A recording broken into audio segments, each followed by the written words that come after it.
Fridays are awesome. Love starting out like that. I'm Carl Azuz for CNN 10. First story we're explaining today takes us to an island nation famously said to be 90 miles away from Key West, Florida, but which has a very different system of government than the U.S. Cuba is a communist state. Its leadership has strict control over the media, the internet. The Communist Party is the only legal party on the island, and Cuba's new leader wasn't elected by the people, but rather Cuba's legislative branch, its National Assembly, which almost always votes unanimously for whatever the president proposes. With that president, Raul Castro, planning to retire more or less, that National Assembly has just named Miguel Diaz-Canel its new president. This is the first time in almost 6 decades that Cuba won't be led by a man named Castro. In fact, when former President Fidel Castro led Cuba's communist revolution in 1959, Diaz-Canel hadn't been born yet. The 57-year-old first vice president is the unopposed candidate to replace Cuba's current leader, and Diaz-Canel is expected to keep the status quo in Cuba, closely following the leadership of the Castro presidents, while Raul Castro will keep a powerful leadership position and have the final say on important decisions. People expect things will stay the same under likely President Diaz-Canel.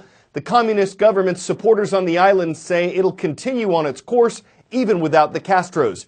Opponents will likely have to wait longer to see any significant change. 10-second trivia. What is the fattiest organ in the human body? Is it the skin, the brain, the liver, or the stomach? The human brain is almost 60% fat, making it the fattiest organ we have. There's a new study out that suggests concussions and even more serious brain injuries might carry an increased risk of developing Parkinson's disease later in life. This disorder has symptoms like shaking uncontrollably, trouble keeping balance, and slow movements, and there's no cure for it. The study looked at the medical records of more than 300,000 military veterans. Now, it's important to point out that relatively few of these people, less than 1%, ever developed Parkinson's disease, even though half the veterans in the study had had some form of brain injury.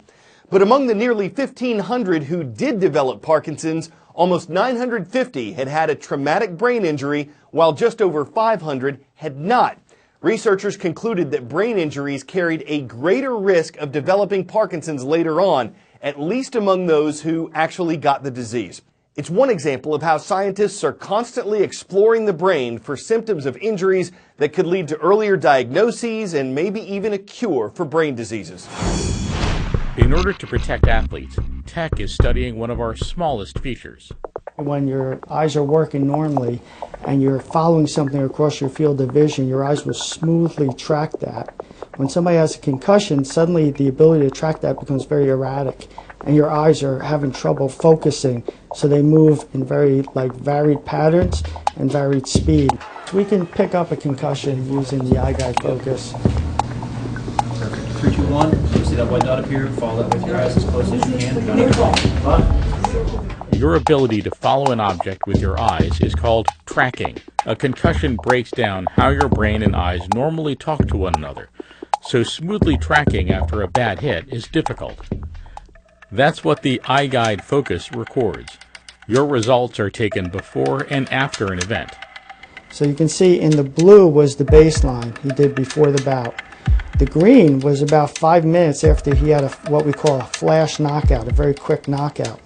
And this is a much heavier fighter who won, but if you notice, again, the blue is the baseline where you see a very smooth figure of 8, and the red is after the bout.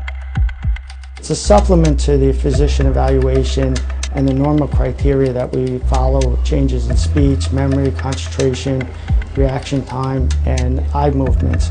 Right now, there's no single diagnostic tool to determine if someone has a concussion, so doctors use a combination of tests, like asking you to repeat numbers or a phrase and checking your hearing and balance to figure out what's happening inside your head. After concussions and other mild traumatic brain injuries, often the MRI and the CAT scans do not show any pathology, and so we really are dependent on our clinical exam to understand where the problem is.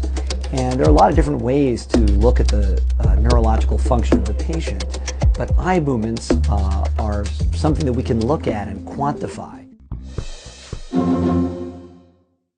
Even though we're a couple weeks past Ramen Noodle Day, yes, there's a Ramen Noodle Day, it's on April 4th, we're still reporting on the culinary creation. The holiday in its honor is observed in the U.S., but that's not where ramen noodles were invented. To fill you up on interesting info about the history of ramen, we're passing the mic to our friends at Great Big Story. Some people associate instant noodles with broke college students, but instant ramen wasn't created for a bunch of hungry 20-year-olds. The man who invented them was much more ambitious. He set out to solve a hunger crisis in Japan. After World War II, food shortages plagued Japanese cities. So the U.S. supplied wheat flour and encouraged the Japanese to make bread. One man, named Momofuku Ando, didn't understand why his people would make bread instead of noodles, something that was already part of their culture. Ando decided to take matters into his own hands and create a new ramen made to last. He spent a year trying to figure out how to preserve the noodles. He needed a non-perishable, tasty, and easy recipe, but it was a challenge to maintain the robust flavors and unique texture that most people were accustomed to.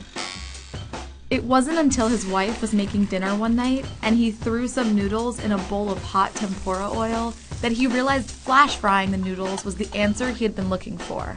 This method not only dehydrated them, it left small perforations that allowed the noodles to recook quickly.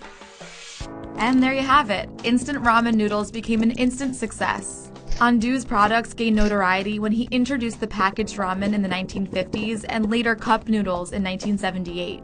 His company began selling upwards of 40 billion units every year, and Momofuku Ando became a culinary icon in Japan. So the next time you heat up a cup of instant noodles, remember you're slurping down a little piece of history.